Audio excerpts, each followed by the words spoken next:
Bonjour tous. Aujourd'hui, nous allons parler de l'ameublement du sol. On parle de l'ameublement ou bien de la correction du sol.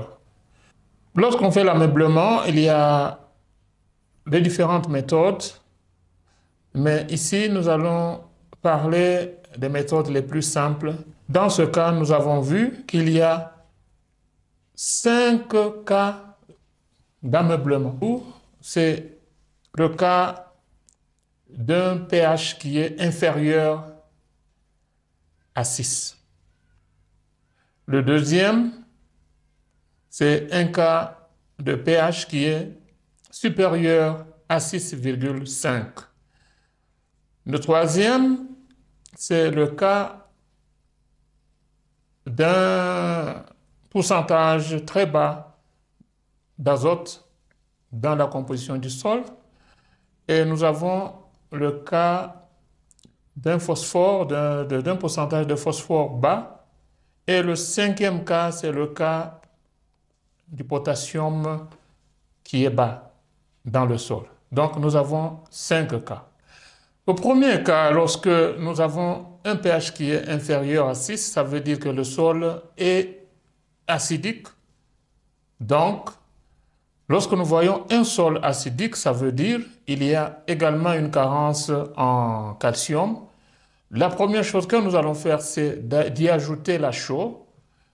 Et la chaux est ajoutée à une quantité de plus ou moins 100 kg par hectare.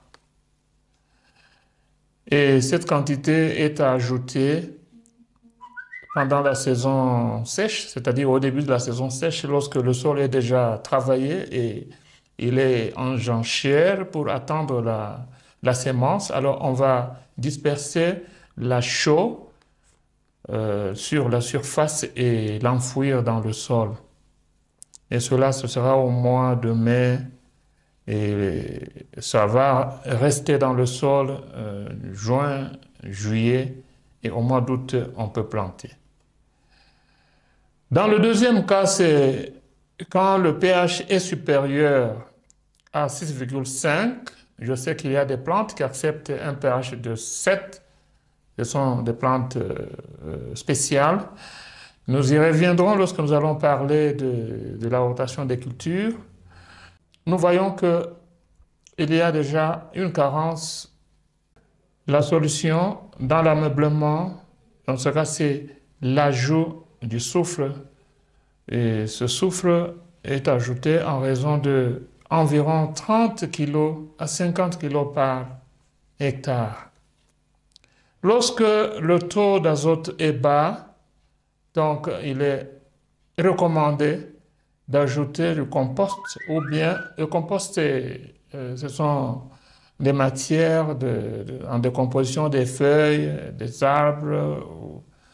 Et nous pouvons aussi ajouter des matières fécales des animaux telles que, par exemple, les chevaux, les vaches,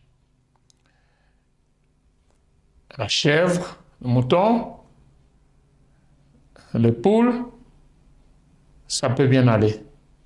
Contrairement aux matières fécales des omnivores telles que les hommes et les porcs, ces matières sont relativement moins concentrées en éléments nutritifs parce que les omnivores ont un estomac qui digère un peu de tout. À part le compost et les matières fécales de ces animaux, nous pouvons aussi ajouter le sulfate d'ammonium qui contient l'ammonium. L'ammonium, a dans sa composition l'azote. Et nous pouvons aussi ajouter le nitrate d'ammonium parce que l'azote est toujours sous forme de sel d'ammonium ou le sel d'ammonium, c'est des nitrates. Au quatrième cas, nous avons un taux de phosphore qui est bas. Dans ce cas, on pense au superphosphate. On pense à la farine des eaux.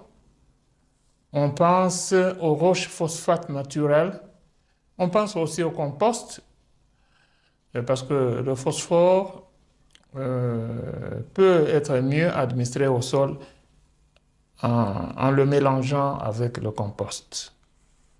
Lorsque le taux de potassium est bas, il est recommandé d'ajouter au sol du sulfate de potassium, le muriate de potasse, le sable vert, c'est un sable qu'on trouve dans le sol marécageux, à côté des sources d'eau, voire même la cendre. La cendre a aussi une bonne quantité de potassium. Je pense que ceci peut vous aider dans l'ameublement du sol. Alors, je vous remercie de votre attention et au revoir.